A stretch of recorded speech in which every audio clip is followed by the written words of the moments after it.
Channel. ఇక్కడ అర్థమెటిక్‌లో ఒక some మీకు ఎక్స్‌ప్లెయిన్ చేస్తాను. ఈ సమ్స్ అనేననమాట మనకి కాంపిటీటివ్ ఎగ్జామ్స్‌లో ఇస్తూ ఉంటారు, అడుగుతూ ఉంటారు. ఇక్కడ ఇచ్చిన సమ్ ఏంటంటే A, B and C separately can do a piece of work in 12, 50, 15 and 30 days respectively. If they work together, find the respective ratio in which their wages are distributed అని ఇచ్చారు.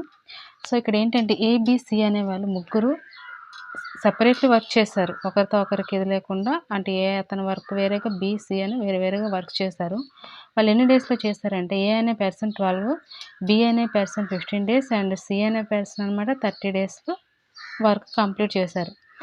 బట్ వాళ్ళందరూ కలిసే work చేశారు. కానీ spare work కలిసే చేశారు. వాళ్ళ యొక్క వేజెస్‌ని రేషియో రూపంలో మీకు చూపించమంటున్నారు. రేషియో రూపంలో చూపిస్తే వాళ్ళ వేజెస్ అనేవి, అంటే వాళ్ళ శాలరీస్ ఎంతెంత వస్తదనేసి చెప్తున్నారనమాట.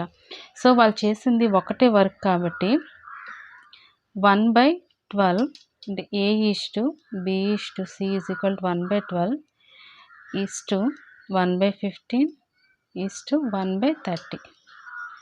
ఇప్పుడు మనం ఈ 12కి 15కి 30కి ఎల్సిఎం కట్టుకుంటాం. ఎల్సిఎం కట్టుకుంటే 3తో చేద్దాం. 3 4s 3 5s 3 10s 2తో 2 5s నెక్స్ట్ 5తో చేస్తే 60 వస్తుంది. సో ఇక్కడ ఓవరాల్ 60 అవుతుంది ఎల్సిఎం. ఇక్కడ మనం 12 5s 60, 5 1s 5 15 4s 60, 4 1s 4 30 2s 60, 2 1s 2. So ఎంత వచ్చింది? 5:4:2. A:B:C there wages ratio is 5:4:2 అవుతుంది. సో ఆన్సర్ ఎక్కడ ఉంది? థర్డ్లో ఉంది. Third answer is the correct answer. So ఇవి చాలా చాలా ఇంపార్టెంట్ సమ్స్. నచ్చితే తప్పకుండా లైక్ ఇవ్వండి, షేర్ చేయండి. ఛానల్ అయితే తప్పకుండా సబ్స్క్రైబ్ చేసుకోండి. Thank you friends.